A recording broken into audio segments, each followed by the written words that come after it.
salam sejahtera, Om Swastiastu. Selamat sore Bapak Ibu Guru semuanya, selamat datang di webinar subprogram 2 bersama Invina dan Mading Sekolah. Oke, tema subprogram 2 kita kali ini yaitu tentang student influencer, skill masa depan untuk generasi masa depan. Nah, sekarang nih sudah terhubung dengan narasumber kita secara virtual, yaitu ada Kak, langsung saja saya sapa. Yang pertama ada Kak Tora atau Kak Oktora Irhadi sebagai pendiri Invina. Oke. Dan yang kedua ada Kak Ibu Tarigan, yaitu YouTuber, konten kreator Cameo Project, aktor dan pemimpin Mading Sekolah. Terima kasih sudah meluangkan waktunya kakak-kakak untuk melakukan webinar sore hari ini. Yep. Sebelum lebih jauh, saya ingin menyapa para peserta Bapak Ibu Guru semua dan juga adik-adik siswa yang sudah bergabung dalam Zoom juga melalui YouTube Live. Oke, saya Inka Permata yang akan memandu webinar hari ini. Mungkin selama 1,5 jam ke depan. Sebelumnya saya akan membaca 15.30 sampai 16.16 itu kita sudah melakukan registrasi, kemudian 16.00 sampai 16.15 yaitu pembukaan, kemudian 16.15 sampai 16.50 penyampaian materi oleh Katora dan KIBOB. Kemudian pukul 16.50 sampai 17.20 kita ada di sesi tanya jawab, dan 17.20 sampai 17.30 itu penutupan.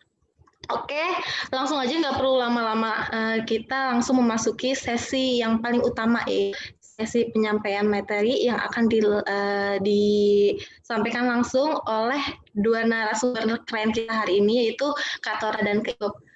Buat Katora sama Kak Ibu, dipersilahkan. Baik, terima kasih. Selamat sore semuanya. Saya harap semua dalam keadaan baik-baik dimanapun Anda berada. Dan salam kenal, nama saya Oktora Irahadi. Saya saat ini sedang membangun sebuah startup yang bernama Invina.id, di mana di Invina ini kita percaya dengan kekuatan orang biasa, common people gitu ya. Tapi dalam artian di sini, apa yang kami buat di Invina.id itu adalah mengumpulkan rekan-rekan UKM yang harapannya akan saling membantu dengan nano influencers. Antara itu nano influencer itu artinya orang-orang yang sudah mempunyai follower Instagram sekitar 1.000 sampai 10.000. Dan memang di tahap pertama ini yang kita kenalkan adalah, mungkin kalau Bapak Ibu mungkin sadar atau tahu dunia jualan online, ada yang namanya paid promote. Jadi kita kira-kira sekarang masih bergerak di bidang paid promote nih. Jadi untuk rekan-rekan yang punya 1.000 sampai 10.000 follower bisa ngebantuin UKM Indonesia supaya bisa memasarkan produknya.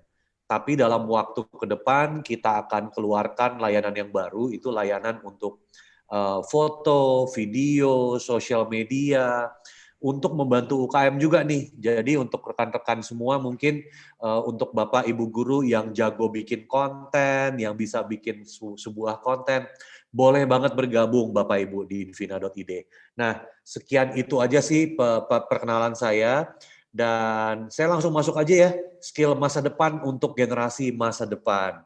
Nah, kebetulan saya bersama dengan teman saya, Ibob Tarigan, dan di mana saya kenal Ibob ini dulu bareng-bareng saya di Cameo Project.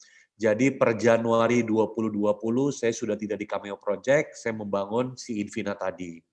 Nah, aku lanjut aja. Kenapa sih judulnya skill masa depan untuk generasi masa depan? Karena ada banyak hal, nanti saya jelaskan. Perkenalan dulu ya, ini Ibob, di slide berikutnya, ini Ibob, dia juga radio announcer, komedian juga. Jadi kalau Bapak Ibu suka sama yang namanya stand up comedy, Ibob kadang-kadang mengisi stand up comedy yang ada di TV-TV, itu juga. Tapi yang pasti dia masih sekarang syuting jadi host di Metro TV kalau nggak salah. Nanti biar Ibob kenalin diri sendiri ya. Dan kalau di YouTube, di internet, dia dikenal sebagai bagian dari Cameo Project, sama juga dengan saya dulu. Dan itu mengenai dia. Kalau saya mungkin sampai detik ini, yang pasti saya masih memegang CEO di Invina.id, dan kebetulan juga saya dipercaya untuk membantu gerakan nasional literasi digital, itu namanya Siberkreasi. Siberkreasi ini terbentuk atas inisiatif orang-orang banyak pemerhati sosial media juga, dan kebetulan banget nih disambut baik oleh Kominfo untuk bisa yuk sama-sama yuk kita perbaiki netizen Indonesia gitu, bahasanya seperti itu ya. Lalu yang berikutnya di Mading Sekolah juga saya sama Ibob sama-sama dulu waktu ngebangun Mading Sekolah sama Ibob juga gitu. Nah, kalau saya sendiri, apa sih sebenarnya yang saya kerjain hari-harinya selain Invina? Saya masih handle beberapa, ada agency, digital agency. Saya juga ngajar-ngajar di beberapa kampus gitu ya, pengajar tamu sih. Juga bisnis konsultan juga untuk UKM-UKM, untuk brand-brand gitu.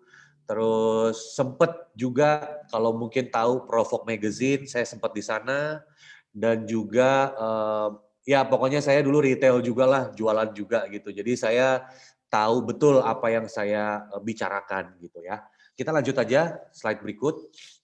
Nah, sebelum saya mulai, tahukah Bapak Ibu bahwa dalam setahun itu ada 400.000 S1 baru di Indonesia. Angkanya bervariasi, kalau nggak salah sejak 5 tahun lalu tadinya angkanya 423.000, sekarang angkanya sampai di 393.000. Jadi saya ambil median rata-rata aja, rata-ratanya 400.000 lah gitu. Sedangkan kita tahu bersama tahun 2035, 2040 Indonesia akan masuk ke tahun Indonesia Emas. Tahun Indonesia Emas itu artinya tahun di mana angkatan produktif lebih banyak daripada angkatan non produktif. Dan kalau kita hitung nih ya, 400.000 S1 dalam 15 tahun ke depan berarti akan ada 6 juta angkatan kerja baru. Itu baru yang S1. Belum yang SMA putus sekolah, belum lagi yang SMK. Cobalah kita kalikan 3 saja. 6 juta kali 3 yaitu 18 juta angkatan kerja baru. Bayangkan begitu teman-teman semua nanti adik-adik keluar sekolah, selesai sekolah, kita akan bertarung dengan jutaan pencari kerja lainnya. Dan maka dari itu kemungkinan paling besar adalah sebagian dari rekan-rekan, dari adik-adik ini akan menjadi UMKM, akan entrepreneur. Nah, asal tahu aja untuk jadi entrepreneur tuh ada banyak hal yang perlu dipersiapkan. Salah satunya yang pasti adalah mental ya, mental bertarung gitu ya. Lalu yang kedua adalah kalau kita ngomong nanti dalam 15 tahun ke depan, bahkan sekarang pun kita sudah merasakan bahwa segala sesuatu harus terlibat, harus masuk ke dalam dunia online. Ada banyak dari antara kita yang mungkin belum siap untuk masuk ke dunia online gitu. Maka dari itu Invina ada, rekan-rekan semua. Jadi kita lanjut aja. Skill masa depan untuk generasi masa depan yaitu adalah berkomunikasi di dalam dunia online. Nah, ada satu hal yang menarik banget buat saya. Satu kata sakti di Indonesia di mana Bapak Ibu rekan-rekan semua pasti pernah pakai kata ini yang adalah anu ya. Tadi tuh udah keluar tuh slide-nya anu. Anu itu 3 huruf satu kata berjuta makna. Jadi makan, tolong ambilkan anunya. Anu itu bisa macam-macam ya. Bisa sendok, bisa garpu, bisa nasinya, bisa gelasnya, bisa airnya, bisa kuahnya. Tapi orang bisa pakai kata anu untuk merefer ke segala barang. Segala dari barang, dari bantuan dan segala macam. Kata kerja, kata barang, objektif gitu ya, semuanya. Jadi menurut saya anu inilah kata paling sakti dalam bahasa Indonesia. Cukup nggak kita ngomong anu? Iya nggak cukup, nanti orang nggak jelas.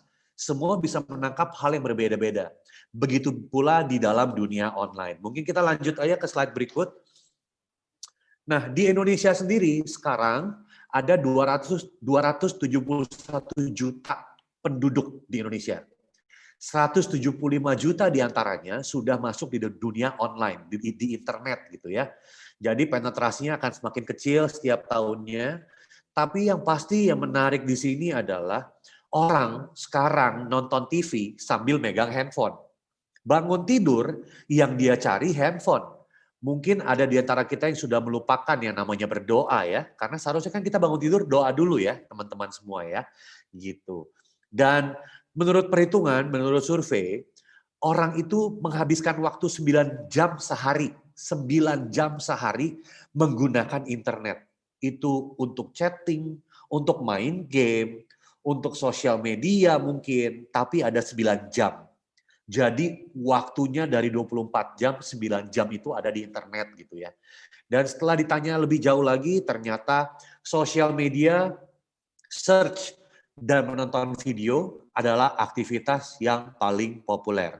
Kalau melihat 2 dari 3 ini, yang kita lihat adalah hiburan ya Bapak Ibu.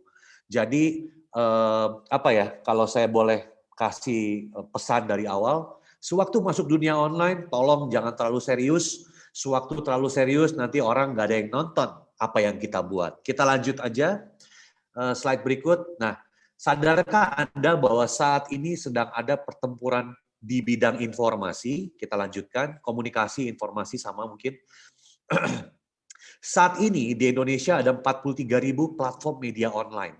43.000. Yang terverifikasi oleh Dewan Pers itu sekitar 200. Bahkan akhir tahun 2019, kalau nggak salah tinggal 183 yang terverifikasi. Berarti tidak sampai 0,01% gitu ya. Nah, makanya nggak heran di Indonesia hoax itu merajalela. Itu pertama. Yang kedua, Indonesia itu nomor 60 dari 61 negara yang disurvei mengenai minat baca. Jadi kita cukup rendah nih Bapak Ibu. Kita minat bacanya cukup rendah. Yang bikin ini survei dari Most Literate Nation in the World dari Central Connecticut State University tahun 2016. Dan saya rasa sampai sekarang nggak akan beda jauh. Dan dari antara mereka itu semua, 63% tidak bisa membedakan antara berita yang asli, hoax atau jurnalisme. Bahkan 59% diantaranya tidak bisa membedakan antara portal yang kredibel atau portal non-kredibel. Jadi kalau Bapak Ibu masih main Facebook tuh ya, terus kadang-kadang pernah kaget lah, ke-share sebuah berita dari kompas.blogspot.com, itu artinya portal itu tidak benar Bapak Ibu ya. Karena yang benar itu kompas.com, bukan kompas.blogspot.com. Jadi kira-kira seperti itu. Kita lanjut. Nah, bahkan nih mencatat dari awal tahun sampai kemarin itu sampai 6 Mei datanya, itu rata-rata ada 6,2 hoax yang dibuat dan disebarkan perharinya untuk membuat orang nggak ngerti ya, tujuannya pertama nyebar hoax apa nggak tahu, tapi yang pasti ada banyak hoax bertebaran nih. Waktu saya pernah sharing ini di sebuah kelas lain, ada orang yang ngomong, wah dikit banget ya, saya pikir lebih dari 1.000. Iya, ini yang udah dikompilasi. Jadi kan satu berita itu udah dipecah-pecah gitu ya, dengan headline yang beda-beda. Nah ini semua yang ada itu ternyata ada 653 hoax. Dari sejak 23 Januari, sewaktu kita mulai dengar soal COVID, sampai tanggal 6 Mei. Sekarang kalau nggak salah udah sampai di angka 1.200 berapa gitu.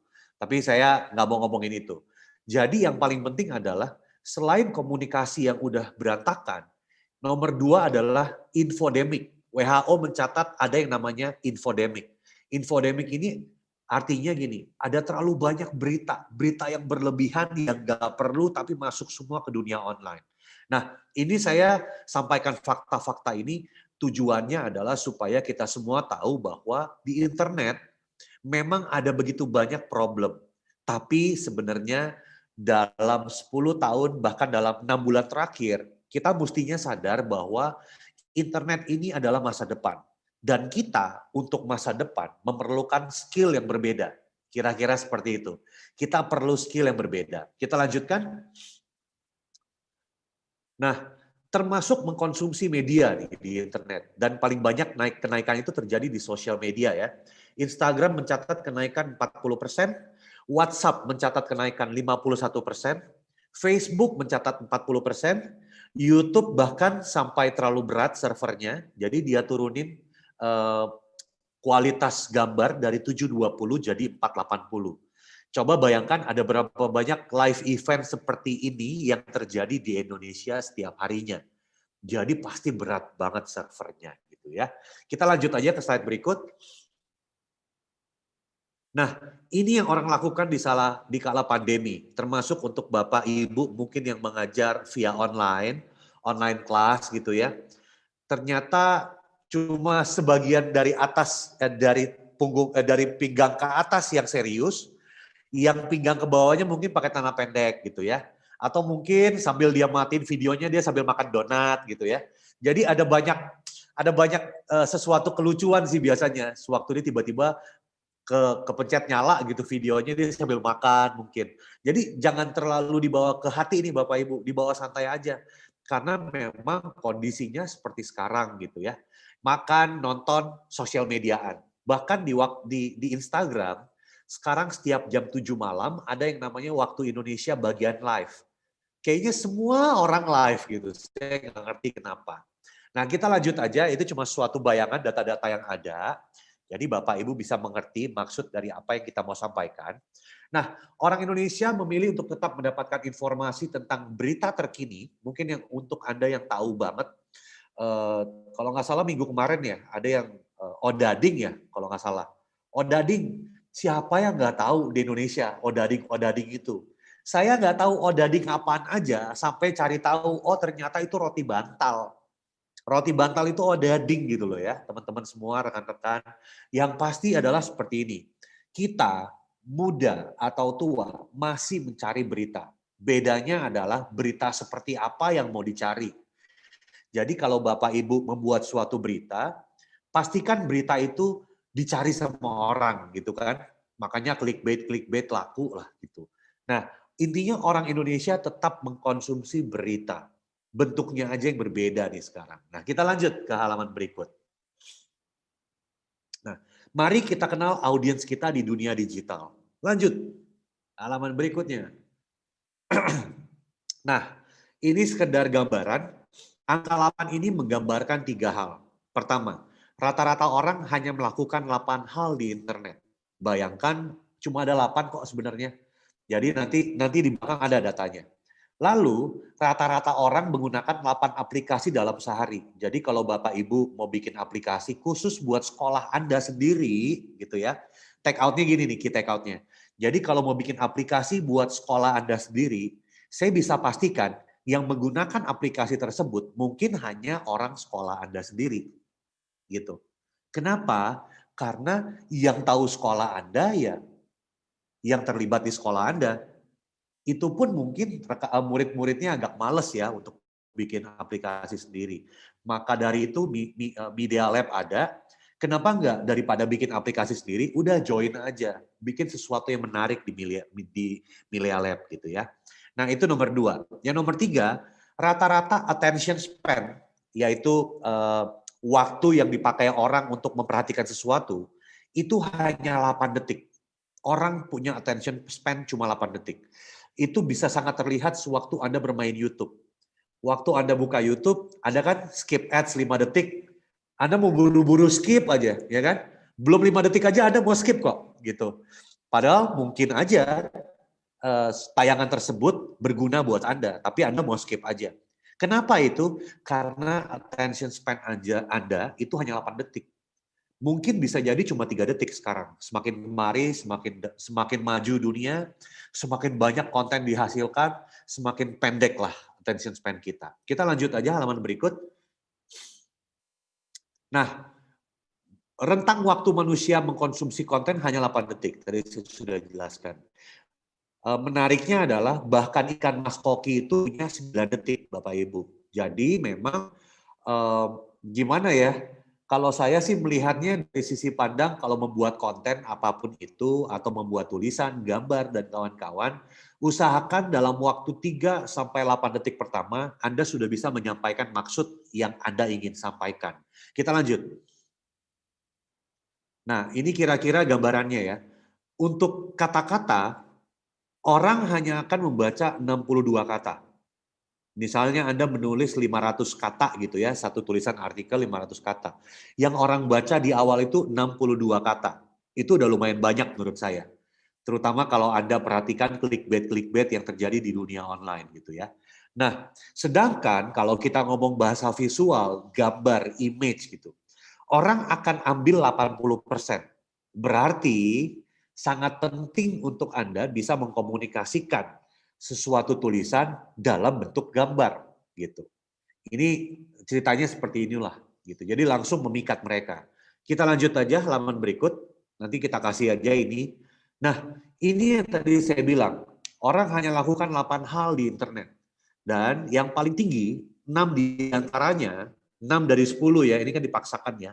6 dari 10 ini bicara soal hiburan. Jadi memang orang di internet itu mencari hiburan nih, umumnya gitu ya. Nah bagaimana cara Anda menyampaikan suatu maksud? Maksudnya kita mau ngajarin sesuatu gitu kepada anak didik kita. Berarti mesti dalam bentuknya sedikit menghibur supaya anak-anaknya tertarik untuk belajar. Ini nanti Kak Ibob akan ngajarin ini. Bener ya Bob ya? Kita lanjut. Asik, jempol. Nah, kita bicara soal social media platform. Ada 6 social media platform, ada 6 platform yang saya mau bahas. Yang pertama kita bicara soal Facebook. Facebook ini digital magazine. Kalau ngomong magazine tuh sekali-sekali buka, antar tutup. Ada di antara Bapak Ibu mungkin yang buka Facebook untuk mencari kapan ya ulang tahun mantan gebetan, salah. Atau mantan pacar waktu dulu SMA, salah. Ada di mana sekarang ya mantan saya dulu, salah gitu. Salah tapi itu benar. Kita lanjut. Kedua, Twitter. Twitter itu digital newspaper, koran. Artinya gini, kalau ada gempa di satu kota A gitu ya, kalau Anda search ke Google, yang Anda temukan adalah gempa mungkin tahun beberapa tahun yang lalu. Tapi kalau Anda buka Twitter, Anda bisa lihat ada gempa nih misalnya di Makassar, ada hashtag gempa Makassar gitu. Langsung kelihatan gitu ya. Lalu lanjut adalah Instagram. Instagram bicara soal playground, tempat bermain Anda. Jadi Anda bisa, sekarang makin kelihatan nih, Instagram tempat bermain. Kenapa? Di feed biasanya kalau artis-artis itu fotonya cakep-cakep. Wah lagi begini, cakep gitu ya. Nanti begitu dia main-mainnya, dia mainnya di Instagram story-nya dia. Itu sampai titik-titik semua gitu ya. Karena dia lagi ngepost apapun yang dia mau gitu. Nah itu digital playground di Instagram. Berikutnya ada yang namanya YouTube. YouTube itu digital TV. Jadi kalau ada satu tayangan yang menarik banget, lalu Anda nggak bisa nonton, pasti akan Anda cari di YouTube. Karena pasti ada di YouTube, gitu kan. Nah itu penjelasannya simple aja. Website itu one stop platform. Cuma sekali datang doang. Sekali-sekali datang, nanti ingat lagi butuh informasi lebih jauh, dia masuk lagi ke website untuk lihat-lihat informasinya. Dan yang paling baru, yang lagi happening banget tuh TikTok sekarang. Ternyata TikTok itu social entertainment. Bahasanya adalah social entertainment. Kenapa entertainment? Entertainment tuh nggak masalah joget-joget doang. Buat saya, entertainment mungkin sesuatu yang menarik untuk saya tonton. Contoh, bisnis online nih. Nah, saya ngikutin ini di TikTok. Kenapa? Karena saya tahu orang membahas bisnis online dalam waktu 15 detik.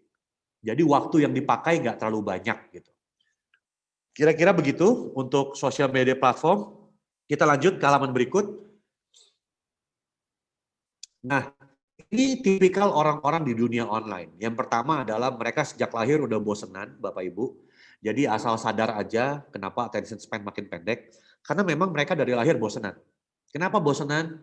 Karena begitu mereka masuk ke dunia online, bayangkan sewaktu Anda buka misalnya Instagram, dalam waktu 1 menit mungkin Anda sudah bisa bertemu dengan puluhan konten, dengan ratusan konten bahkan. Jadi buat mereka konten itu suatu hal yang dimakan sehari-hari sehingga kalau tidak menarik ya buat mereka bosen gitu. Nah lanjut, karena mereka bosenan, mereka butuh hiburan harian. Makanya mereka follow-follow Instagramer, mereka follow-follow artis, mereka follow influencer gitu ya. Dan berikutnya adalah mereka nggak mikir-mikir kalau komen, karena buat mereka itu masalah jempol aja. Jadi apa ya? Banyak kali saya temuin gitu, ada orang bicaranya mungkin nggak enak gitu ya, pakai jempolnya, komen-komennya kasar. Dia mungkin tidak maksud komen kasar. Sambil dia makan siang, lalu dia komen-komen gitu ya. Nggak ada maksud di sini. Dia cuma ngomong aja, ih jelek. Dah, tidak ada artinya tuh ngomong jelek, cuma komen aja. Celotehan kalau bahasa Indonesia, celoteh gitu. Jadi kalau kita bawa masuk ke dalam hati, kita emosi sendiri gara-gara kita dibilang jelek, ada yang salah sebenarnya. Kenapa? Karena kita mestinya tahu bahwa mereka tinggal celoteh doang, nggak mikir gitu. Dan berikutnya adalah mereka suka banget sama tren. Makanya mereka nggak mau ketinggalan tren. Sama seperti waktu saya ngomong odading, banyak yang ketawa gitu ya.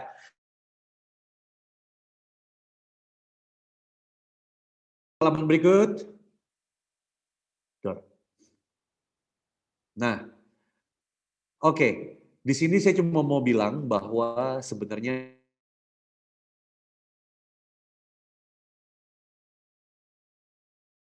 karena misalkan nih Bapak Ibu bikin sebuah video berdurasi 30 menit.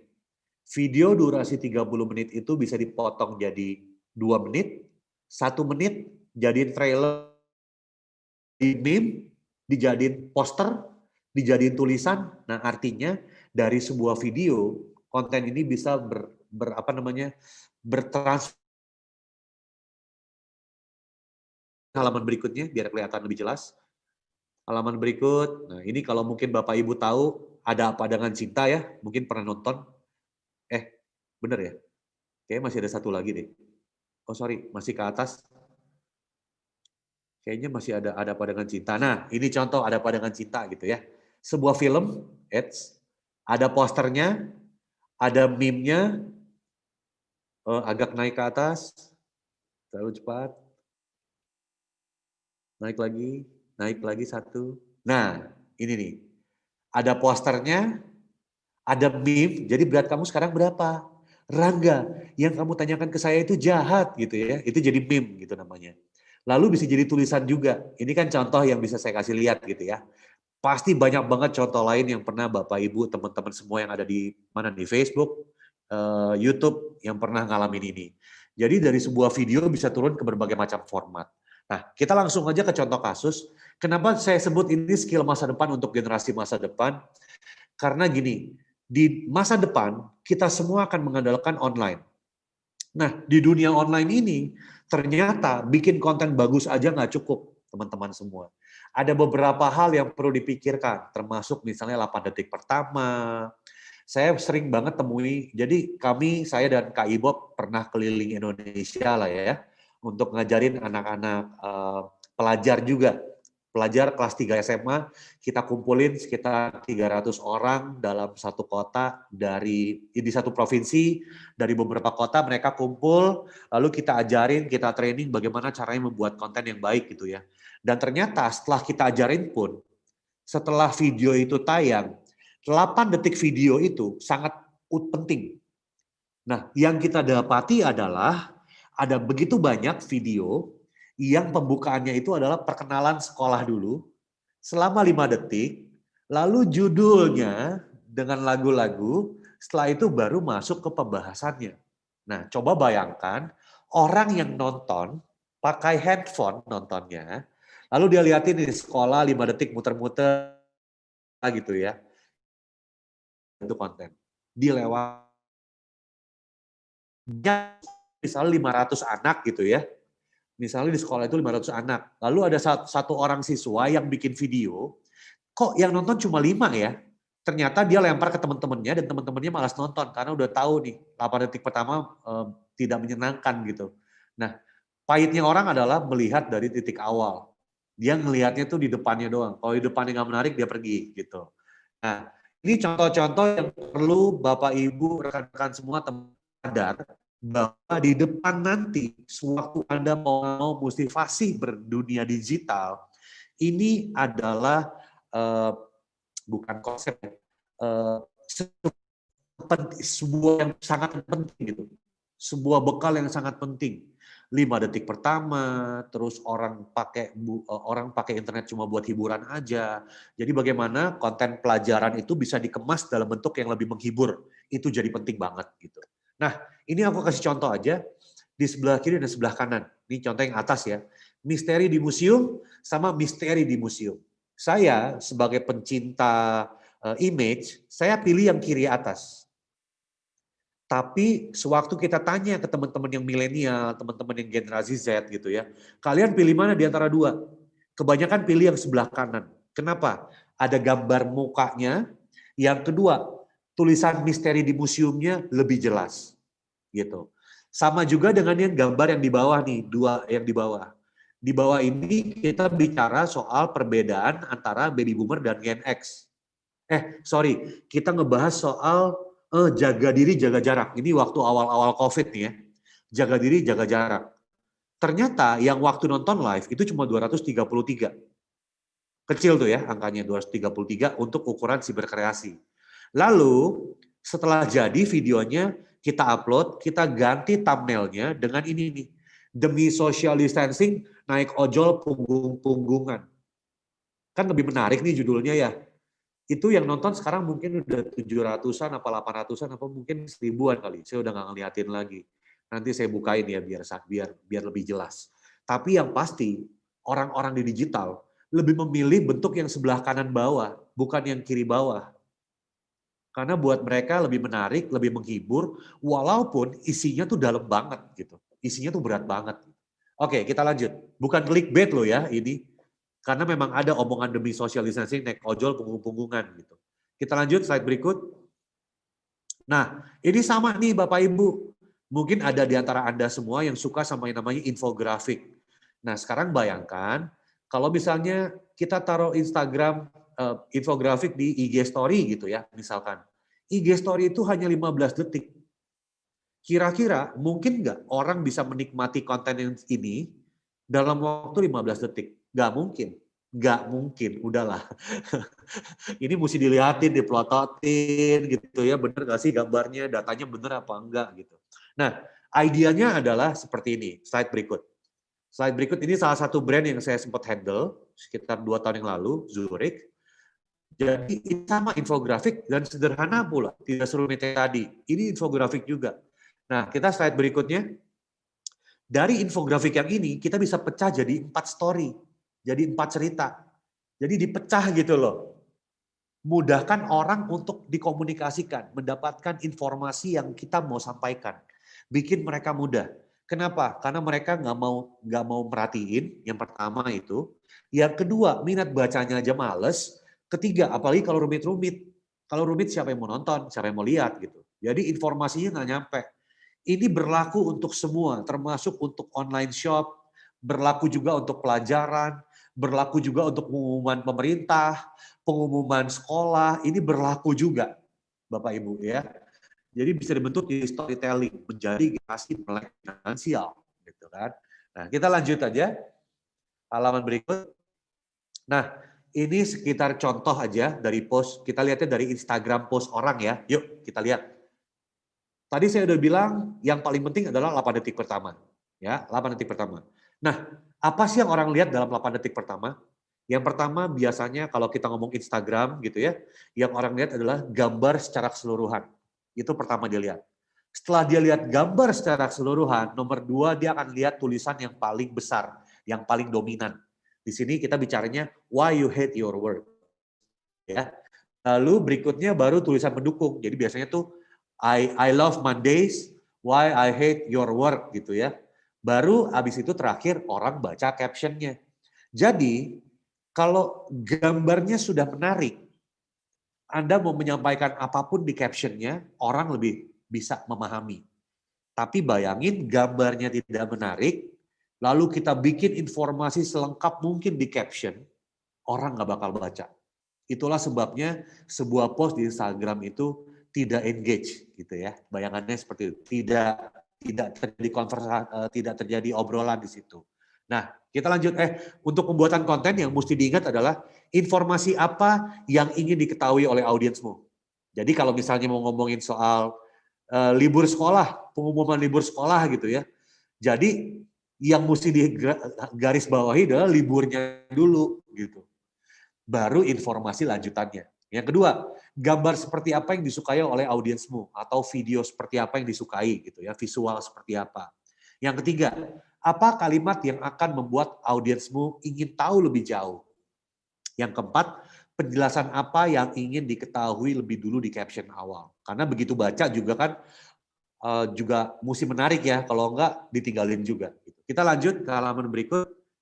Ini aku cepat aja loh ya Bapak Ibu ya, nanti pertanyaan bisa di belakang. Ini sama nih, 2 hal yang mungkin Anda tahu, saya suka banget follow yang namanya Tahi Lalat ini, gitu ya. Kenapa? Karena lucu lah. Jokes-jokesnya tuh jokes-jokes satir gitu, saya suka gitu ya. Nah, yang sebelah kiri ini post pemerintah lah ada satu. Sama-sama menggunakan metode cerita komik gitu. Nah, tapi coba tolong lihat yang di sebelah kiri itu tulisannya kecil-kecil Bang. Kalau umurnya udah saya udah agak males baca yang kecil-kecil begini gitu. Nah, jadi memang mesti dipikirin bagaimana caranya tulisannya jelas, gambarnya sudah mewakili banyak hal gitu. Itu yang mesti dipikirin.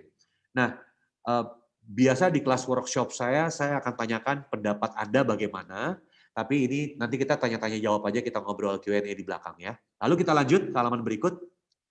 Nah, ini sebagai penutup aja. Penutupnya adalah apa yang harus diingat oleh rekan-rekan sekalian sewaktu membuat konten.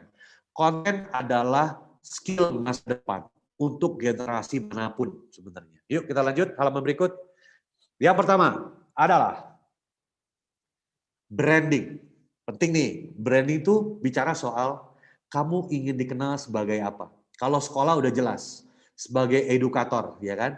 Edukator pun sekarang ada banyak banget yang dengan cara yang berbeda.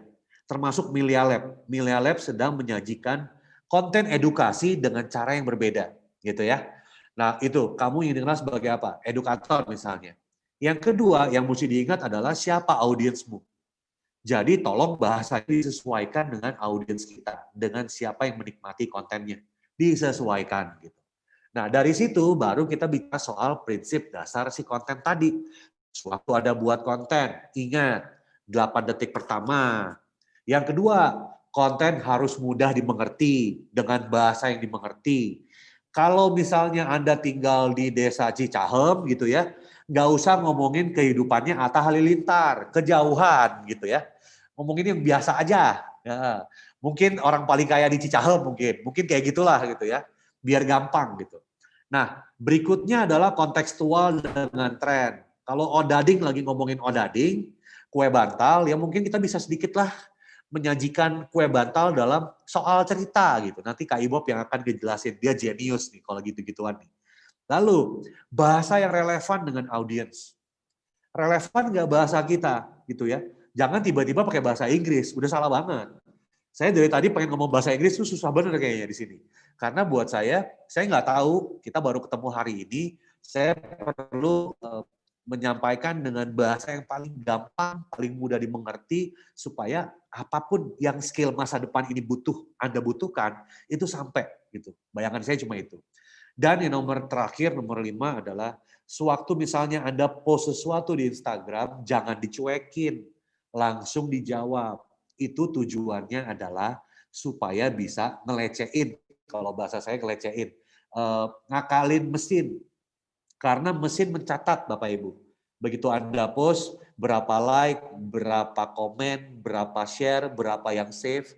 Lalu kalau banyak akumulasinya, dia pertimbangkan untuk pindah ke disajikan ke orang lain. Jadi nggak cuma follower Anda aja. Follower Anda yang nggak engage sama Anda pun disajikan, ataupun ke kolom search di Instagram. Jadi kira-kira kalau Instagram seperti itu. Begitu juga dengan YouTube sama percis. Jadi algoritmanya sama, cara main mesinnya sama. Jadi kalau di YouTube nih Anda post sesuatu, lalu ada yang komen, ada yang like, itu mesin menghitung nih berapa like, berapa komen. Komennya dikomen lagi sama Anda, ditambah lagi 1, jadi 2. Nah, komen Anda lagi, dikomen lagi, jadi 3. Gitu. Jadi coba bayangkan cara-cara kreatif supaya konten Anda itu dikomenin oleh orang, di-share oleh orang, atau di-like oleh orang lain. Kira-kira seperti itu. Slide berikutnya, thank you. Nah, sekarang mungkin kita akan kembalikan ke teman-teman Millia Lab nih, Sekolah Pionir VR. Kita mau masuk tanya jawab ya. Iya, oke, terima kasih Kak Oktora. Yap, kembali. Mungkin sekarang udah masuk ke sesi tanya jawab ya. Jadi untuk Bapak Ibu, untuk Bapak Ibu dan adik-adik siswa yang ingin bertanya nih seputar gimana sih tipsnya jadi influencer atau pertanyaan apapun, bisa untuk Bapak Ibu guru bisa langsung aja kliknya di kolom chat Zoom. Kalau misalkan untuk adik-adik siswa itu di kolom chat live YouTube ya. Itu. Iya. Kak Ibob boleh dibuka tuh Kak Ibob. Kak Ibob boleh perkenalan dulu Kak Ibob. Kenalan dulu. Halo, nama saya Ibob Tarigan. Saya dari kelompok A. Bersama dengan sebelah kanan saya Oktora Irahadi. Saya. Ya, monggo untuk teman-teman yang berbeda waktu Indonesia ya. Mungkin yang sudah ada yang sholat maghrib, silakan sholat maghrib untuk teman-teman di Indonesia Timur terutama ya sekarang ya. Oke, banyak pertanyaan nih, seru. Hai. Monggo untuk Pak Tora ini. Hah? Kan Ini banyak di ada pertanyaan untuk Pak oh Tora. ya. Silakan ya kalau ada pertanyaan-pertanyaan langsung aja. Saya saya jujur aja ada begitu banyak aplikasi yang bisa digunakan gitu ya. Kalau untuk edit video, saya biasanya pakai KineMaster dan atau saya yang paling gampang buat saya itu InShot. InShot itu gratisan lah ya. Ada waktu-waktu kita bisa buang tuh InShot-nya, lalu kita mesti nonton iklan supaya bisa hilang lah watermark-nya. Tapi buat saya aplikasi yang InShot itu udah cukup. Kalau saya kan biasanya mobile aja ya. Kalau Kak Ibob mungkin yang lebih rumit ya, mesti pakai mesti pakai PC lah gitu. Saya Dan biasanya kira-kira cuman di HP oke, kok. Ini tuh di HP juga. iMovie. iMovie malah. Jadi nggak usah yang rumit-rumit lah gitu ya. Lagi coba-coba kok. Cara promosi UMKM untuk produk komoditi. Nah, ini Bapak ini jagonya nih, Bapak Oktora Irahadi nih. Cara promosi UMKM. Nah, oke, aku lanjutin dulu Pak Buske Adam ya. Untuk Buske Adam ya. Bagaimana cara mengambil gambar-gambar penunjang pembelajaran untuk membuat video pembelajaran? Oh, oke. Jadi gini, ada beberapa teman-teman saya yang dia itu hanya menggunakan tablet. Jadi tablet nih, dia rekam screen, namanya apa sih, screen recording gitu ya. Lalu dia buka browser, lalu dia cerita aja, ini gambar ini. Ini adalah Patimura. Patimura itu dia lahir tahun segini, gitu. Belajar sejarahnya kayak gitu loh. Dan itu direkam. Setelah selesai direkam, dinaikkan ke YouTube atau ke Instagram TV gitu ya. Itu buat saya, sudah sampai ke situ aja, udah cukup kreatif buat anak-anak gitu. Apalagi bisa digambar-gambar nih. Di tablet kan bisa digambar-gambar tuh ya. Ini Patimura. Patimura ini bukannya, mungkin bisa sedikit bercanda, tapi yang penting komunikasinya sampai, apa yang mau disampaikan sampai message-nya. Nah, itu yang nomor satu, Bapak Buske Adam, semoga sudah cukup bisa menjawab. Saya bisa kasih contoh sih, nanti kalau ada saya coba linknya saya share. Tambahan juga untuk Bapak Buske Adam ini, kalau saya dari sebenarnya saya kan adalah creator video. Tapi kalau Bapak menanyakan mengenai bagaimana cara mengambil gambar-gambar penunjang pembelajaran, sebenarnya belajar online sekarang itu kan bisa, saya nggak tahu ya, mungkin menggunakan Google Class atau Google Meet, atau mungkin ada yang dari Zoom, itu bisa sekali mengambil dari video YouTube bahkan yang berhubungan dengan pelajaran bapak-bapak dan ibu-ibu. Jadi kalau misalkan anak-anak membuka YouTube kan tidak sesuai dengan apa yang ingin Bapak Ibu ajarkan. Misalkan Bapak Ibu mengajarkan mengenai pelajaran fisika. Banyak kok yang menunjang pelajaran-pelajaran fisika, bahkan spesifik memang materi yang ingin Bapak Ibu bagikan dari YouTube. Nah, mungkin bisa Bapak Ibu langsung sharekan video tersebut. Jadi Bapak Ibu tidak usah membuat video, tapi ada penjelasan dari Bapak Ibu mengenai video tersebut yang sesuai dengan materi pembelajaran Bapak Ibu. Itu sangat membantu sekali. Jadi tidak perlu membuat video sendiri, jadi dapat men-share video orang lain, tapi dapat dijelaskan dengan mudah oleh Bapak Ibu sesuai dengan materi pembelajaran hari tersebut. Gitu. Monggo. Iya. Nomor 2 ya, nomor 2-nya Muhammadiyah ya, MTS Muhammadiyah 2 ya, benar? Ya. Benar ya? Izin bertanya, Ya, untuk benar. membuat konten kalimat aktif seperti apa dalam waktu 18 detik bisa menggairahkan untuk membaca atau mengikuti? Oke, saya kasih contoh boleh ya? Karena agak sulit nih kalau nggak pakai contoh. Jadi, contoh yang biasa saya pakai itu adalah misalkan kalimat gini, sebangun tidur, ku terus mandi. Itu nggak menarik kan? Ya kan? Itu nggak menarik. Bagaimana dibandingkan dengan ini? Bangun tidur, jangan langsung berdiri. Karena, contoh lah, ini contoh doang ya. Saya juga agak sulit nih, todong cepat. Cuma memang pada dasarnya, saya akan lebih tertarik untuk membuka atau menonton suatu orang ngomong, jangan bangun tidur, jangan langsung berdiri. Karena titik-titik gitu misalkan. Dibandingkan setelah sebangun tidur, ku terus mandi. gitu. Nah, kalau mau ngomongin soal kalimat, ada begitu banyak kalimat-kalimat yang bisa dipakai. Tapi yang orang gunakan sekarang, sayang sekali, itu adalah bukan kalimat ya, kata-kata seperti heboh, mencengangkan gitu-gitu kan, kalimat-kalimat clickbait gitu loh. Nah, saya rasa untuk pembelajaran internal gitu ya, kalimat itu nggak ada masalah. Kata-kata itu nggak ada masalah, gitu. Sangat boleh dipakai. Nah, untuk membuat konten kalimat aktif seperti apa dalam waktu 18 detik bisa menggairahkan untuk membaca atau mengikuti. Saya kasih contoh lain nih. Tahukah Bapak Ibu di YouTube sekarang banyak orang yang sedang menunjukkan harta kekayaannya. Padahal dia nggak tahu lagi dikejarin sama pegawai pajak ya sebenarnya. Cuma gini, orang Indonesia tuh nggak tahu kenapa doyan melihat yang namanya orang nunjukin sesuatu gitu, sesuatu yang rahasia, sesuatu yang kayaknya orang ingin tahu. Nah, nggak ada salahnya untuk Bapak, untuk siapapun ini ngulik gitu. Kira-kira anak-anak ini doyannya apa ya? Misalnya ketemu artis, bisa salaman, gimana cara bisa salaman dengan artis gitu, tuh Ibob artis tuh ya, tinggal nanti salaman kalau ketemu. Bagaimana cara bersalaman dengan artis gitu. Ya, mungkin itu jadi apa ya, kalimat-kalimat yang bisa digunakan untuk menarik minat si siswanya gitu loh. Nah, itu yang menurut saya cukup sayang sekali kalau kita nggak gunakan. Karena di luar sana gunakan kok gitu. Bob, apa Kalau nih buka? dari saya sendiri, untuk kalimat-kalimat yang memancing gairah itu gini, mungkin ya dari Bapak Ibu sendiri kita harus jujur. Kita tidak terlalu berminat dengan berita-berita yang positif. Gitu. Misalkan beginilah 5 cara untuk menggairahkan belajar fisika. Tidak akan ada yang ngeklik gitu. Untuk apa?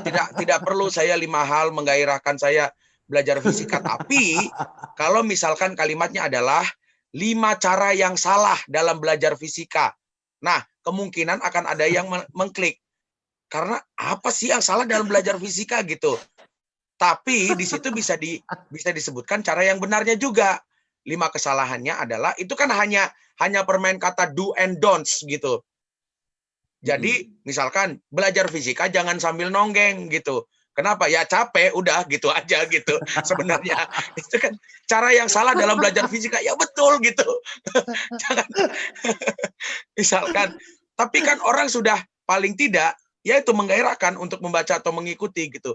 Nah, cobalah untuk membuat hal-hal yang menarik buat Bapak Ibu, itu akan menarik buat anak-anak gitu.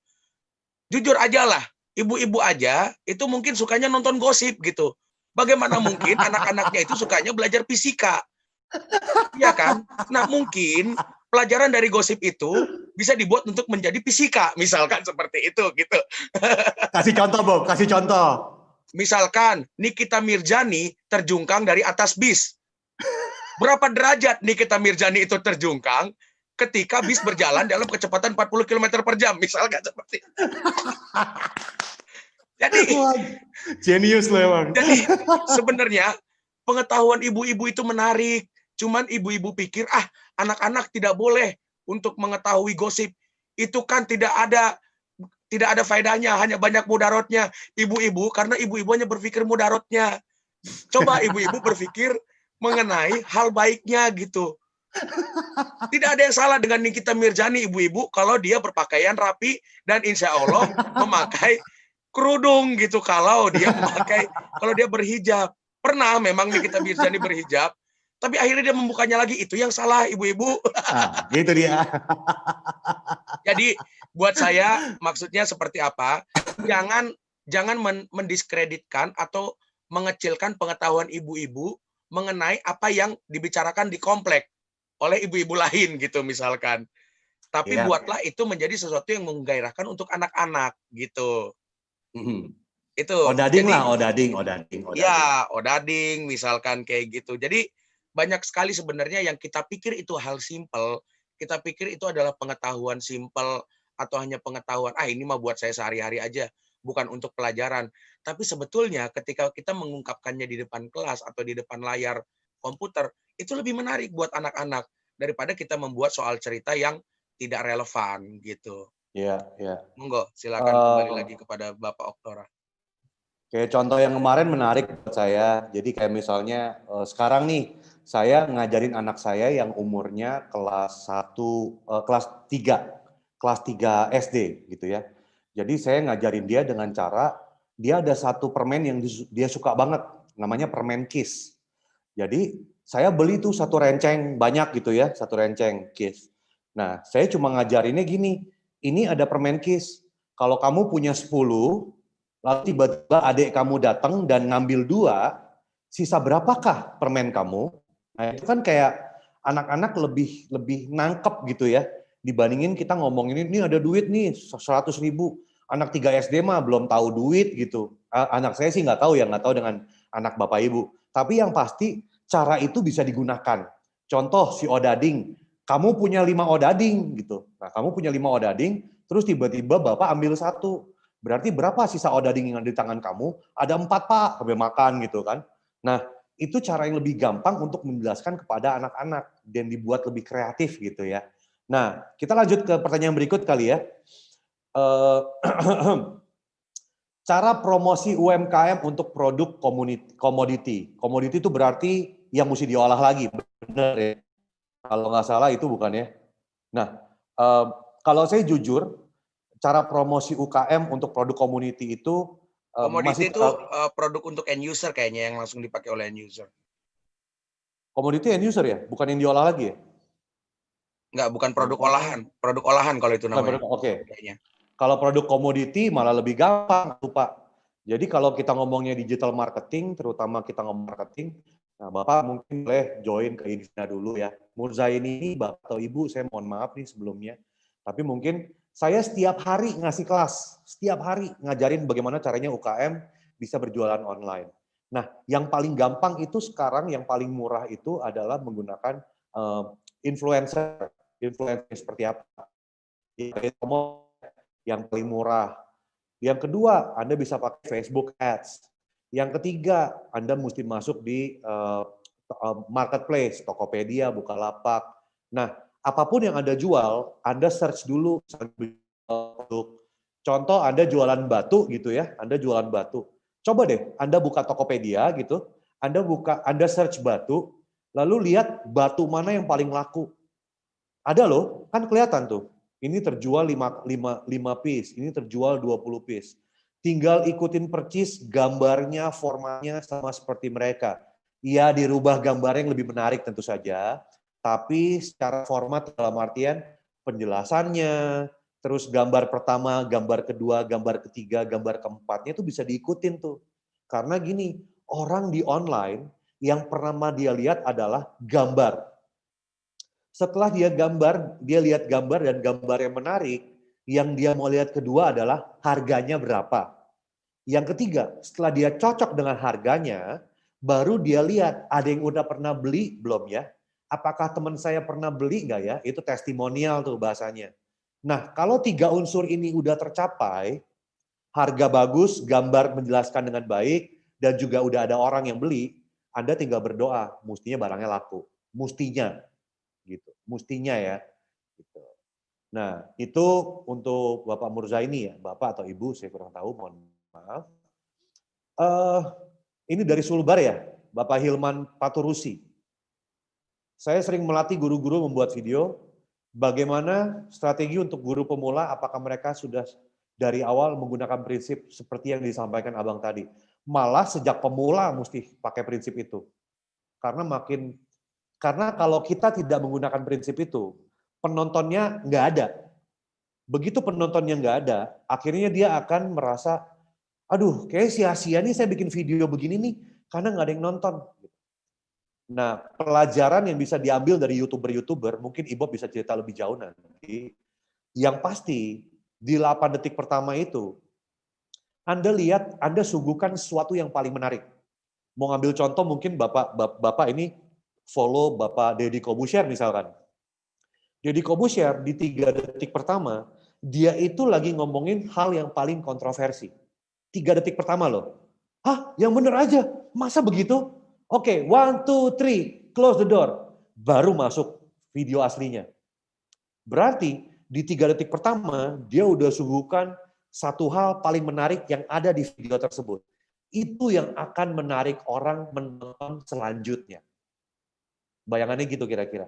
Mungkin Kak Ibob bisa jelasin lebih jauh. Kak Ibob, silakan. Ya, betul yang dibilang oleh Oktora tadi itu namanya highlight ya Bapak-bapak, Ibu-ibu. Jadi generasi sekarang itu tidak ingin menunggu. Mungkin generasi bapak-bapak dan ibu-ibu itu masih suka dengan yang namanya bumper in. Kalau zaman dulu mungkin ada serial ACI, ACI, Aku Cinta Indonesia. Aku Cinta Ya, Indonesia.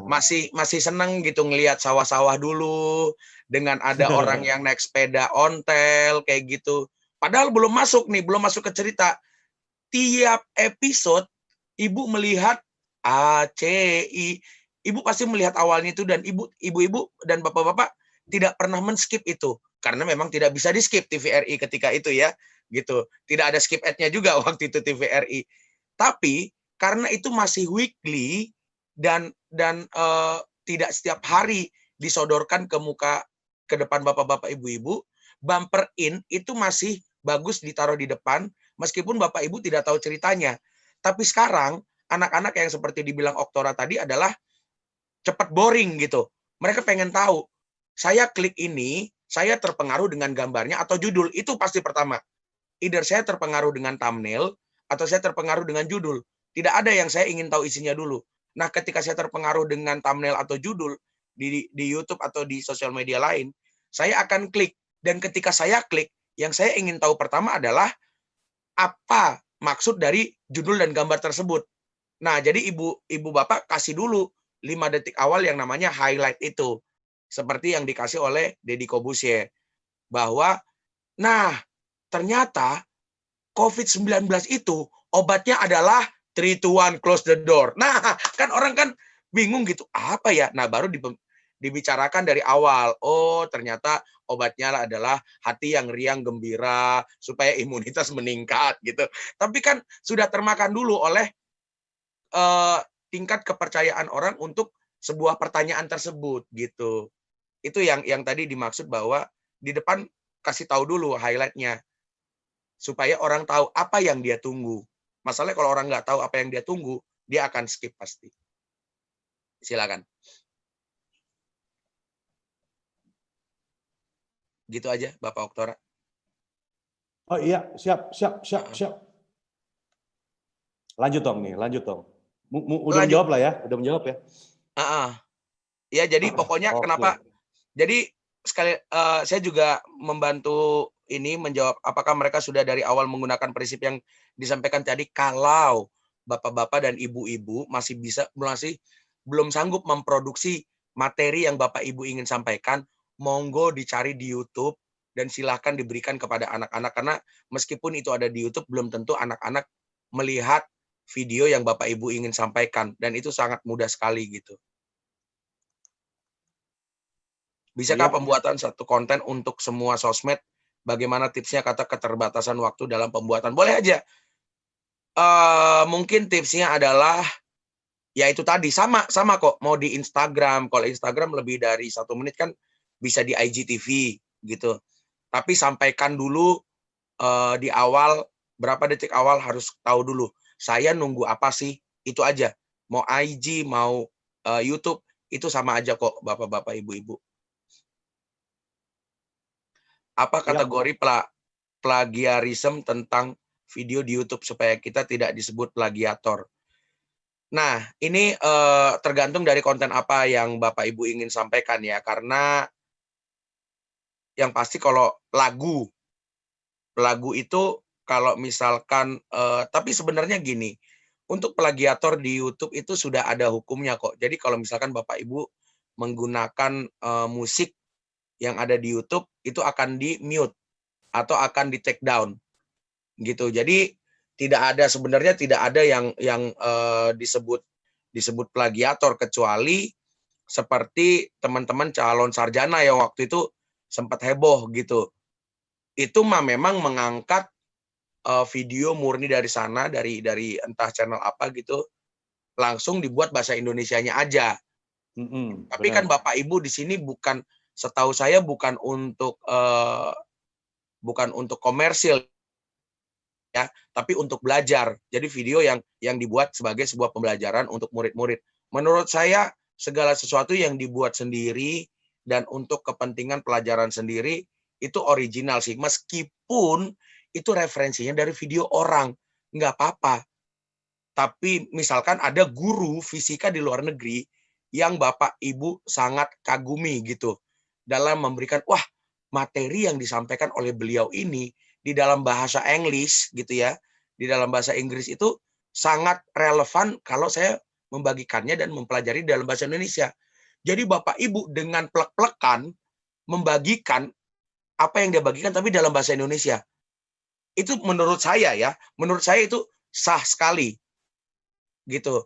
Karena toh Bapak dan Ibu tahu apa yang Bapak Ibu sampaikan, kecuali Anda hanya mencontek saja, ya sama kayak Bapak Ibu tidak boleh mengatakan kepada murid-murid tidak boleh mencontek, tapi Anda tidak mengerti apa yang Anda contek, Anda langsung buat saja videonya. Nah, itu kan bukan hal yang baik. Tapi kalau Bapak Ibu mengerti apa yang Bapak Ibu katakan, itu sebagai referensi, karena kan tidak semua orang punya originalitas yang, aduh, gimana ya caranya ya, nggak ada sistematikanya, nggak benar kalau saya yang bikin, tapi ini udah benar banget sistematikanya, materinya seperti yang mau saya bikin, ya udah saya bagikan aja itu dalam bahasa Indonesia, itu sah sekali Bapak-bapak Ibu-ibu. Jadi yang akan menentukan apakah ini plagiat atau tidak itu adalah term and condition yang ada di YouTube. Jadi jangan takut, bikin aja dulu. Betul. Oke, Pak Tora dan Pak Ibob, terima kasih. Mohon diberikan contoh-contoh videonya kalau ada. Oh, ini Pak Buske ya tadi ya. Ya, banyak kok, silakan dicari aja di YouTube. Sekolah Pionir VR. Oh ya, ini dari YouTube ya. Udah. Tadi aku kasih sedikit satu video, dia cuma ngerekam misalnya penjelasan bagaimana cara membagi suatu bilangan prima gitu ya. Itu cuma pakai tablet aja gitu, dicoret-coret. Dan anak murid jadi mengerti. Itu udah cara baru lah menurut aku ya untuk menjelaskan sebuah permasalahan fisika, matematika gitu. Nah, aku rasa ada begitu banyak cara lain menggunakan format yang sama yang bisa membantu menjelaskan kepada murid didik. Kadang-kadang di-shoot sendiri gitu ya. Maksudnya sampai shoot papan tulis sama ada Bapak Ibu menjelaskan gitu, nulis di belakang. Itu sama kayak di kelas lagi. Di kelas lagi ya kalau di kelas bisa dijewer anak-anaknya. Kalau online nggak bisa dijewer gitu. Jadi ya mesti pakai cara-cara yang berbeda lah untuk menjelaskan sesuatu, Bapak. Gitu kira-kira. Dan jangan takut untuk menggunakan video orang lain sebagai referensi. Itu sah-sah aja kok sebenarnya. Kalau jangan takut, karena toh mereka udah share juga. Artinya kan mereka share juga. Mereka ingin diketahui orang lain gitu. Betul. Jadi nggak usah mikir terlalu jauh sampai plagiarisme sih. Toh belum sampai jadi apa ya. Kalau misalnya Kak Ibob gitu ya. Kalau Kak Ibob ini bikin konten yang plagiarisme, mungkin akan lebih memukul ya. Karena kan seharusnya content creator cerdas dong, kreatif. Namanya aja kreator gitu. Tapi kalau untuk guru dan untuk membantu mengajari murid-murid, saya pikir sah-sah aja loh, nggak ada masalah gitu ya. Menurut saya lo paling nggak ya. Saya bahkan pernah membuat ini, sebuah video yang lumayan viral, hanya beberapa menit, mengenai suami kaya. Jadi itu adalah anekdot. Sebenarnya anekdot itu sudah banyak ada di anekdot tulisan di internet. Karena ada ketawa.com atau apa yang kayak gitu yang kita bisa baca-baca anekdot-anekdot tersebut. Nah, salah satu anekdot tersebut saya visualisasikan. Berarti saya tidak membuat naskah dong. Naskah saya hanya berasal dari anekdot tersebut gitu. Dan itu saya buat dengan situasi yang memungkinkan untuk saya syutingkan ketika itu. Tapi kemudian viral dan itu menjadi cerita saya. Gitu. Jadi sebenarnya itu sah-sah aja. Karena toh saya menuliskan kembali dengan tempat yang saya punya. Tapi meskipun joke-nya itu sama, itu orang mengatakan juga, wah ini mah udah ada di internet joke-nya. Tapi belum ada yang membuat visualisasinya. Jadi ketika Bapak Ibu mendapatkan referensi yang lain, selalu ada diferensiasi kalau memang Bapak Ibu membuat sesuai dengan apa yang Bapak Ibu punya gitu. Oke. Mas Dalifah Kairta dari SMAN Marga Baru. Bagaimana kita bisa membuat video yang tetap menarik walaupun video yang kita mau edit banyak bergoncang ketika perekaman. Nah, kenapa bergoncang? Ini sebenarnya sebuah pertanyaan yang menarik. Satu, apabila Anda berada di dalam bis dan gambarnya bergoyang dan bisnya berjalan, tapi kontennya tetap bisa dimengerti, bukan sesuatu yang bermasalah. Gitu. Tapi ketika Anda sendiri goyang-goyang gini, padahal itunya tidak bergoyang, tempatnya tidak bergoyang. Nah, kita kan perlu tahu kenapa Anda sampai bergoyang seperti itu. Mungkin sebetulnya Anda ingin membuat TikTok, bukan membuat video itu. Mungkin Anda yang harus direkam gitu. Jadi banyak hal yang sangat mempengaruhi sebuah gambar, tapi yang pasti sebuah konten itu sama dengan informasi. Yang penting apakah gambarnya bergoncang atau tidak, yang penting informasinya keterima apa enggak. Bisa aja gambarnya bagus, taunya audionya nggak ada. Lah untuk apa? Mending gambar bergoncang tapi audionya jelas, yang disampaikan ada. Gitu. Jadi yang penting adalah informasinya. Bagaimanapun gambarnya, bagaimanapun lightingnya, bagaimanapun audionya, yang penting informasinya tersampaikan nggak. Itu yang penting. Ya. Mau Lia Ulfa SMKN 1 Kopang. Mohon share contoh videonya Pak Oktora dan Pak Tarigan. Oke, nanti ada dari Pak Oktora video ya. Yang mana nih? Contoh video yang mana nih yang saya bingung? Ya, jadi saya barusan saya tadi sempat kirim contoh video yang saya bilang pembelajaran sekarang itu pakai tablet direkam. Itu ada tuh. Nah, itu yang mungkin maksudnya yang itu. Mungkin maksudnya itu. Murzaini. Video yang edit menarik bergoyang. Caranya bagaimana? Apa maksud pertanyaan Anda ini? Video yang edit menarik bergoyang, caranya bagaimana? Anda harus nonton TikTok supaya Anda tahu bagaimana bergoyang dengan menarik tanpa harus edit. Betul. Nah, menariknya adalah Anda mungkin nggak perlu sampai repot-repot pakai kamera yang gede atau gimana gitu ya. Lalu Anda mesti edit pakai komputer atau pakai handphone. Di TikTok aja udah bisa tuh bikin konten yang tiga hal yang perlu kamu tahu sebelum kamu masuk ujian gitu misalnya. Ya dia cuma duduk dia goyang-goyang, cuma 1, 2, 3, 4, 5, 6, 7, 8. Oh 8 tadi 3 ya. Ya misalnya cuma tinggal tunjuk-tunjuk doang gitu loh. Nah itu bisa juga dibikin pakai efeknya TikTok gitu loh. Nggak usah sampai repot-repot Anda yang bikin efeknya. Nah maksud aku cerita itu adalah cobalah untuk lebih kreatif dalam membuat konten. Kalau kekurangannya nggak ada alat, ya mungkin pakai aja efek-efek yang ada di TikTok. Kalau Anda nggak punya laptop gitu, Anda bisa pakai apa? Tadi kan sempat ada yang nanya tuh, saya pakai apa ya?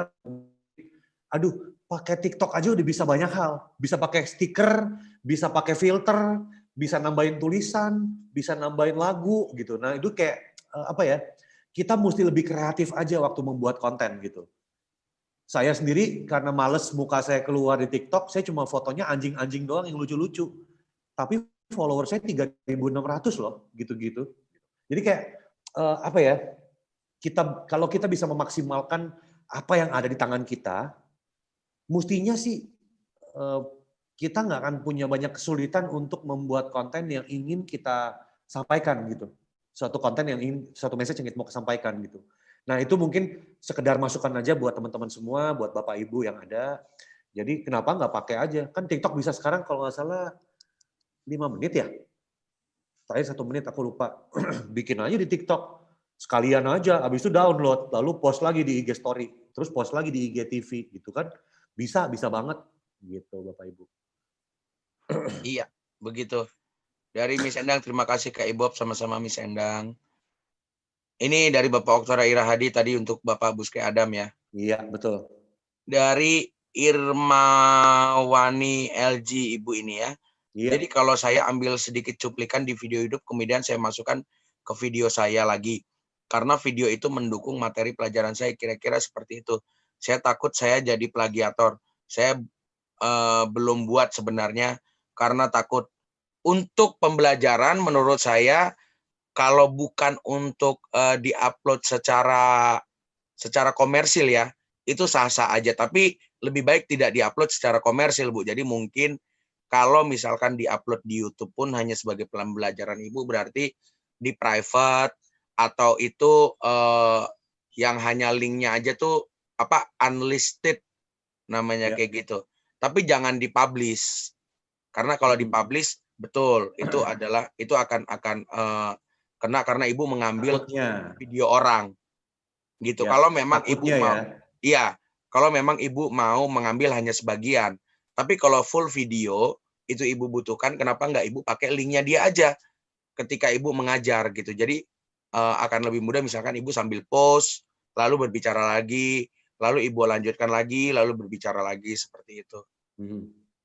Jadi sebenarnya secara konteks nih kita pindahkan ke konteks gitu ya, sama aja kayak berita. Jadi kalau berita itu kan juga sama ya. Jadi dia cerita nih di depan hostnya, baik ditemukan bahwa sudah ada, mari kita lanjutkan kepada lihat tayangan berikut ini. Gitu ada tayangannya, lalu balik lagi ke dianya untuk ngejelasin. Saya rasa itu nggak ada masalah. Dan biasanya kalau ini contoh ya, misalnya berita ini berita stasiun TV gitu ya yang Anda ambil. Pembelajaran dari stasiun TV yang Anda ambil gitu ya. Nah, itu biasanya Anda tidak bisa memonetize. Jadi memang langsung ada namanya dolar warna kuning di YouTube. Itu Anda nggak bisa monetize. Jadi menurut saya nggak usah khawatir, lakukan aja. Kalaupun biasanya yang di mute itu cuma lagu. Kalau misalnya Anda nyanyi lagu gitu, ada pemiliknya, itu video bisa di mute. Bisa nggak ada suara sama sekali. Tapi kalau video orang, asalkan mencantumkan dari mana nih diambil, jadi ngambil ad dari channel siapa atau dari berita apa gitu, itu sah-sah aja sebenarnya. Cuma masalahnya nggak bisa diuangkan aja. YouTube tidak menghitung itu sebagai konten yang bisa menarik monetize, yang bisa menarik uangnya YouTube, gitu kira-kira. Oke. Iya, itu tadi langsung dari Bengkulu 1 Rizawati menyambung pertanyaan Mbak Irmawani. Kalau kita ambil cuplikan video orang tapi kita cantumkan channelnya di deskripsi, bolehkah? Boleh-boleh saja, cuman ya itu tadi alangkah lebih baiknya tidak dipublish secara komersil seperti yang Bapak Oktora tadi bilang. Kalau misalkan saudara publish secara komersil pun itu tidak akan dimonetize. Tapi buat apa gitu dipublish secara toh itu memang untuk pembelajaran murid saja kan gitu.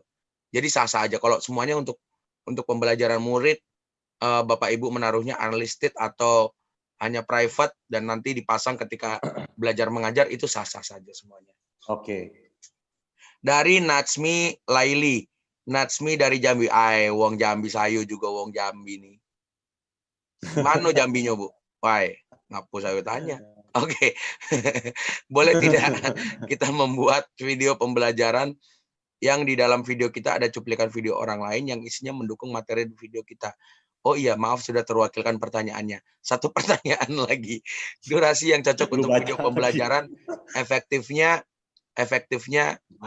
berapa lama? Kuala Tungkal. Wai. Tungkal, Bu. Iyo, masih Jambi lah itu. Rayo di Jambinya, Bu. Gak ngaruh juga ya. Ngobrol berdua loh.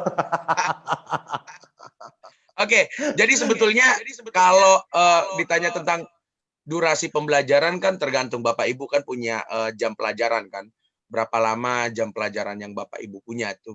Cuman untuk tingkat konsentrasi anak itu sangat tergantung kepada tingkat minat anak terhadap apa yang Bapak Ibu ajarkan dan cara Bapak Ibu menyampaikannya. Gitu. Contohnya sebenarnya kan hanya 45 menit ya secara teori psikologis ya, orang dapat berkonsentrasi dengan full. Kenapa di sesi-sesi itu hanya 45 menit? Rata-rata itu hanya 45 menit. Tapi toh Bapak Ibu kemungkinan bisa nonton sinetron itu 2 kali 2 jam. Itu dihitungnya 2 episode loh sebenarnya loh. Apalagi jeng-jeng-jeng-jengnya ditambah. Pak RT aja baru buka pintu aja udah jeng-jeng gitu. Tiba-tiba cuman duduk aja jeng-jeng gitu kan. Apalagi ditambah jeng-jeng, bagaimana kalau Bapak Ibu mengajar dengan efek jeng-jeng? Kemungkinan akan bisa menjadi lebih menarik gitu. Tapi rata-rata itu 45 menit. Tapi kalau video di YouTube itu rata-rata 10 menit, 20 menit. Sekarang itu Maksimal banget. 10 menit, 20 menit. Tapi kalau dulu, teori dulu itu adalah 3 menit, 5 menit, 7 menit. Itu sekarang udah masuknya ke IGTV. Gitu udah nggak di YouTube lagi mainnya, yang segitu YouTube tuh main udah di atas 10 menit sekarang Panjang. gitu modelnya. Model-model panjang. Jadi menurut saya seberapapun Bapak Ibu, kalau saya sebagai pelajar dulu, seberapapun guru saya mengajar lamanya, kalau misalkan menarik untuk saya akan stay gitu. Nonton drakor Terima kasih Pak 5 bicara jam. nonton drakor 5 jam Pak. Itu yang langsung maraton dong. Nah, Iya. Salam ya Bu untuk mungkin Kapten Ri sama sama Park Seroy.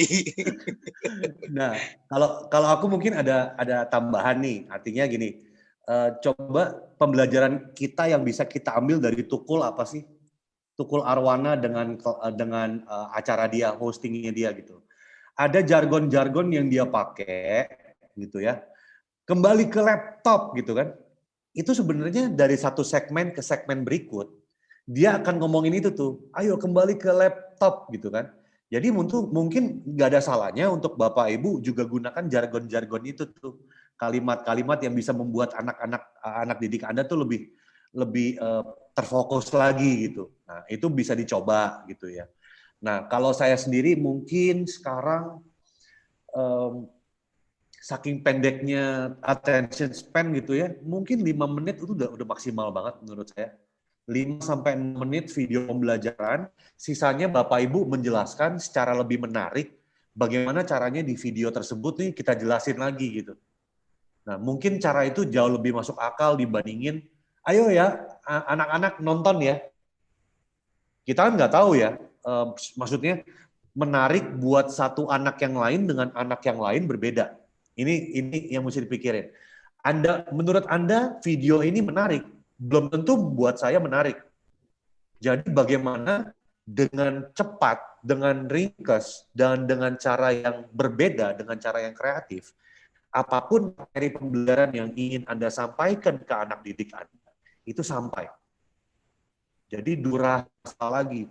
Kalau Anda lihat anak-anak Anda cuma sanggup 3 menit, ya udah 3 menit sekarang gitu.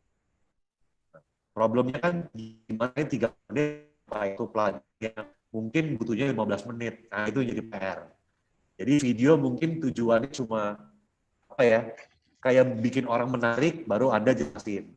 Lalu lanjut lagi lalu Anda jelasin lagi. Ini persis kayak caranya Yosi Mokalu. Nonton dulu ya videonya, habis itu baru dia ngejelasin sesuatu. Nah, biasa gitu. Nah, itu dari kami. Kayaknya udah habis nih. Wah, ada lagi. What's... Izin bertanya dari Anabi Wesa. Mungkin ini Bapak ya. Izin bertanya, sebelumnya saya takut membuat dan mengupload video yang saya buat karena takut video dan konten melanggar UU ITE. Lalu video dan konten yang bagaimana agar tidak menyalahi atau melanggar UU ITE. Yang di-upload dengan unlisted atau private, itu semuanya tidak ada yang melanggar UU ITE. Jadi kalau Bapak Ibu mengupload video di YouTube, pastikan itu unlisted dulu. Untuk belajar mengajar tidak perlu upload untuk publik. Ya.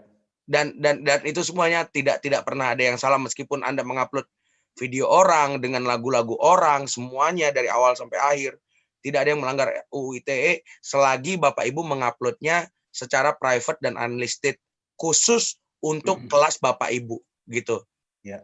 Tapi kalau untuk mengupload ke publik, sepertinya itu bukan sesuatu yang disarankan, karena toh Bapak Ibu tidak perlu memonetize atau bukan cari uang dari video tersebut. Itu cuma video pembelajaran.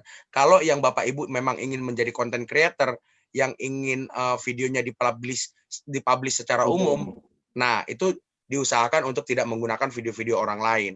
Kayak gitu. Ya. Jadi boleh dibedakan kok Bapak Ibu. Mana yang buat mengajar, jangan takut untuk itu melanggar apapun, karena tidak akan pernah melanggar apapun ketika Bapak-bapak, Ibu-ibu menguploadnya secara private atau unlisted. Gitu. Ya. Oh, udah ya, habis ya? Habis. Yeay. Oke. Habis Inka. Ya, pas juga nih kita udah ada di penghujung acara nih Kak. Sekali Yes. lagi terima kasih untuk Kak Ibu dan Kak Tora sudah Kembali. memberikan penjelasan dan materi yang luar biasa. Ya. Dan juga terima kasih juga untuk para peserta Bapak Ibu guru serta adik-adik semua yang masih bergabung melalui Zoom dan YouTube Live. Sebelumnya saya Inka Permata memohon maaf yang sebesar-besarnya jika ada kesalahan baik disengaja maupun tidak disengaja. Oke, acara webinar kali ini saya cukupkan sampai di sini. Sampai berjumpa lagi di acara webinar selanjutnya. Terima kasih. Selamat sore. Terima kasih. Selamat sore semuanya. Terima kasih. Semangat Selamat mengajar. sore. Semangat. Untuk Indonesia yang terbaik. Mampir ke mading sekolah ya. Gitu. Mampir ke madingsekolah.id. Iya, mampir. Sampai jumpa semua. Mari. Dah.